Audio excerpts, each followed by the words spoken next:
afternoon, everyone, and happy Friday. It's Alyssa Corum and Ed Carson here with a look at the stock market today and this week, of course, because it's Friday. So we are here to break down what happened throughout this wild week. And on Friday, we ended on a positive note.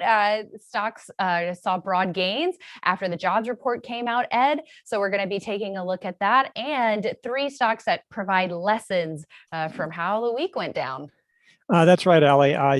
We saw a lot of strong growth outside of growth. EOG Resources and Revolve are two of the latest breakouts from a lot of sectors, but Cloudflare, while it had a positive session, it definitely wasn't a positive week.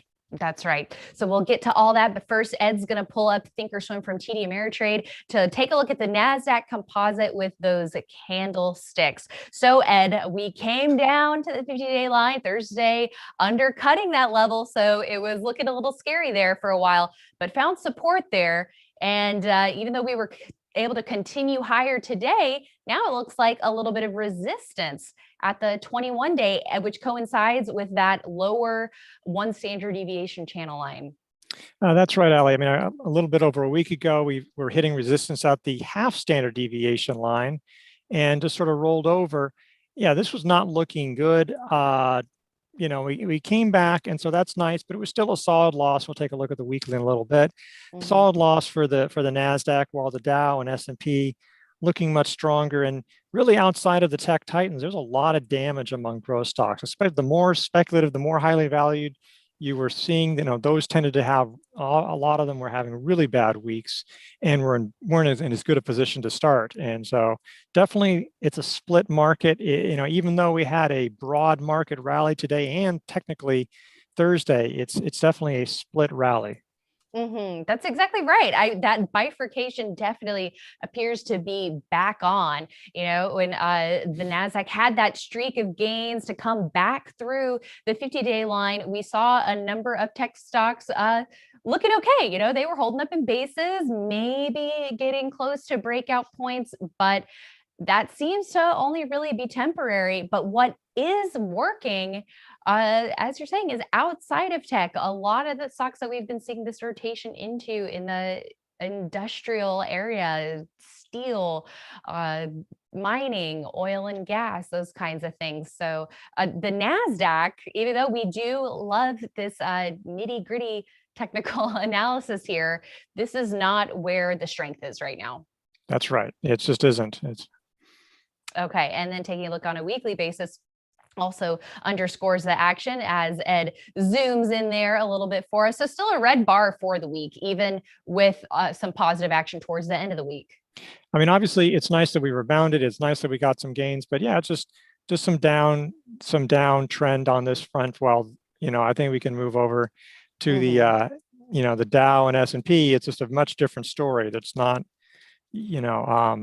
the Dow just is powering ahead this, pretty all week. While the Nasdaq is flailing and struggling to stay above the 50-day line, the Dow is looking almost extended from the 50-day line. Yeah. So speaking of, how far above it from the 50-day line is it? Is there a level at which we need to start getting concerned, or could we have a little more room? We have a little more room. We normally say 6% is about where you start to get nervous. Not that it has to sell off, but it's just that it's getting to that point where the odds of a pullback are more likely, and that the pullback might be larger just because there's more distance from the 50-day. But right now, it's still looking strong. And the S&P is about 5% above its 50-day line as well, continuing to look strong, finding support at the 21-day line this week. So, I mean, it's clearly a tale of two markets right now, Ed. What the Nasdaq is doing is very different than the strength that we're seeing out of the S&P and Dow. Yeah, and that's just the case. And investors have to be aware of that. And it's like, I know people, IBD can slim, investors tend to be more focused on growth and tech, but that's not working right now.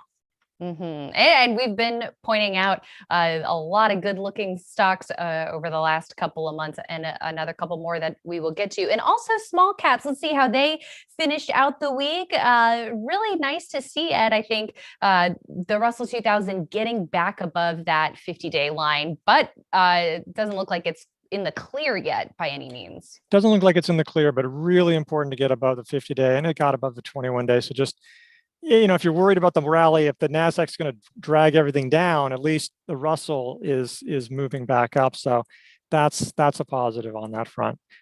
And then, as we've been doing the last number of weeks, Ed, taking a look at some, sector and thematic ETFs, really to take a closer look underneath the surface as to what is going on. So here is the S&P Metals and Mining ETF XME. What a week! Yeah, I mean, it's just really powerful. That this is where you can really see the divergence. We're going to show this, and then the next one, strong volume is in this. It's not as much with ETS, but there's a lot of breakouts. Rio, Tech Resources. There was a lot of things that continued on.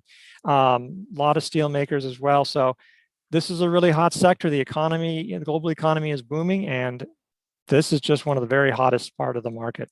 Yes, metals and mining. We will continue to track a lot of those names. We're just drilling that into our head, and what we're trying to erase from us is tech and growth. And so let's take a look at ARKK. So this is very emblematic of that high growth speculative tech, and now that is under the 200-day line. So that is seeing further deterioration.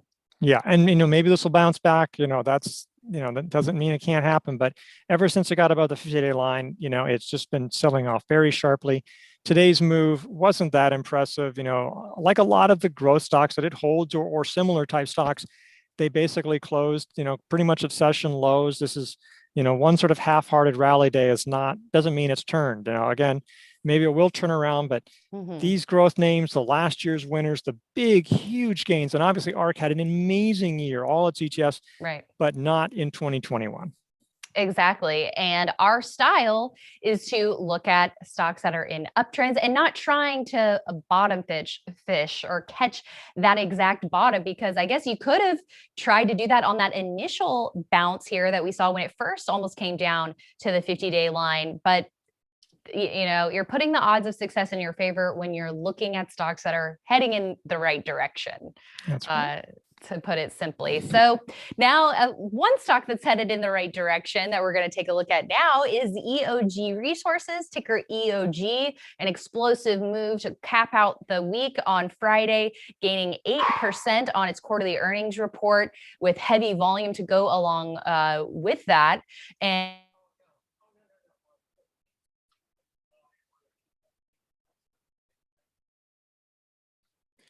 well, I think I've lost your audio. I'm not sure about me. Maybe I'm disconnected, but EOG broke out really solidly here, and it had a long time in the buy zone, during the day. This is why you want to have these stocks on your watch list, so it's not like at noon you're going, oh, that looks really impressive, because now it is extended.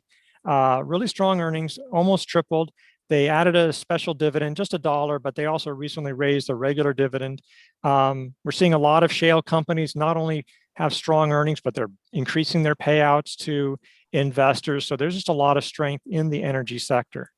Yes, there is. And there's not a lot of strength apparently in my internet connection, but we're going to try to move on and talk about Revolve, which we've been keeping tabs on all week. A very strong earnings reaction for this stock. And look at that RS line blue dot. We've been tracking this one as it's been kind of in that VCP, volatility contraction pattern, as Mark Minervini would say, or, the tightening there.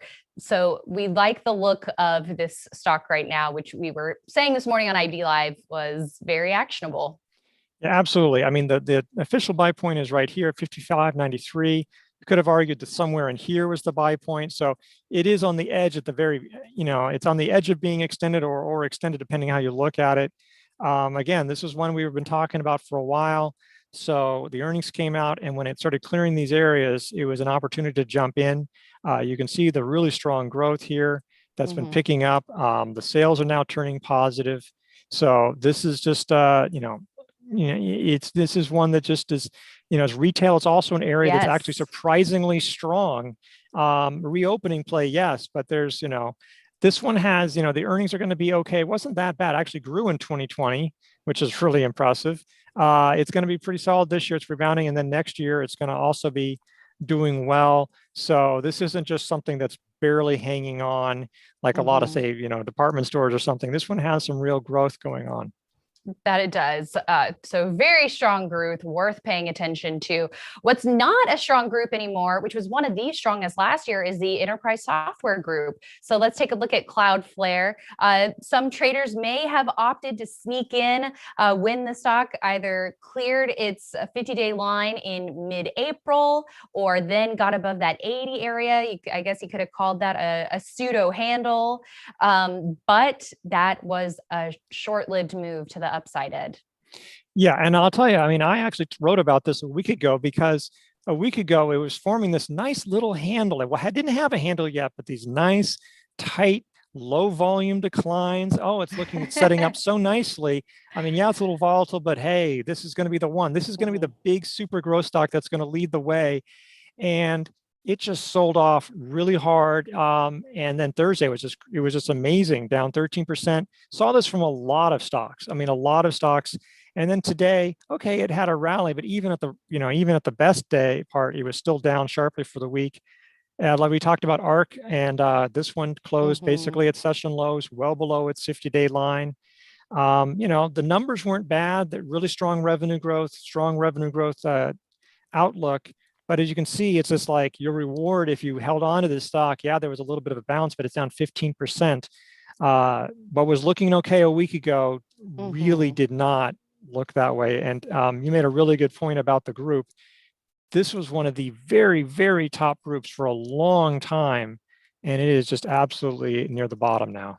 And I think this is a great segue to our game plan for the week, which is focus on what's working. And one easy way to determine that is by looking at that industry group rank. That could definitely be a big clue, but also the relative strength line, which we can't say enough, is so important. Our research shows that when you're focusing on stocks that are outperforming the market and with that relative strength line leading as a stock is building a base or as it's breaking out, that definitely increases your odds of success with that traded. Yeah, and when now that the rally's been going on for a while, a lot of stocks are moving up there. So some stocks may break out, but their relative strength lines are relatively weak, especially if they've been going sideways for a year. It's one thing, okay, if they had a long uptrend, the RS lines aren't perfect, but you can excuse that. But really, you want to see that general trend higher because winners tend to usually keep winning until they don't. Like Cloudflare, it stopped winning, and now you have to set that aside. Right. So it's these turnaround plays that are working. And it seems like in this earnings season that the market really hasn't substantially rewarded companies that have the accelerating top and bottom line growth that's above 25% and beating views. It seems like that's not the kind of thing that's really being rewarded, or at least if they are, those stocks have just seen so much damage over the past couple of weeks and months. Yeah, it's really a good point. And you just have to listen to the market. Right now, there's actually a lot of things to buy. There really are. It's not like, oh, there's nothing, it's tech's not working. Well, you have the money, you have the metals, you have construction, you have housing, you have some retail, shipping. There's hundreds of companies that are Banks, yes, I forgot about banks, but a lot of financials are doing very well. This is why the Dow is doing well. They've got a lot of those stocks. And so that's what, you want to diversify your leadership among some of these different groups because, if copper prices fall 5%, guess what? The miners are probably going to fall that day, or crude prices. So, you do have to try to diversify, but, you want to take advantage of this, maybe not be super aggressive. It's not 2020 anymore, but it's a time to be invested as long as you make sure that you are in the right kind of stocks and sectors. That's right. So what else should investors be doing with their portfolios?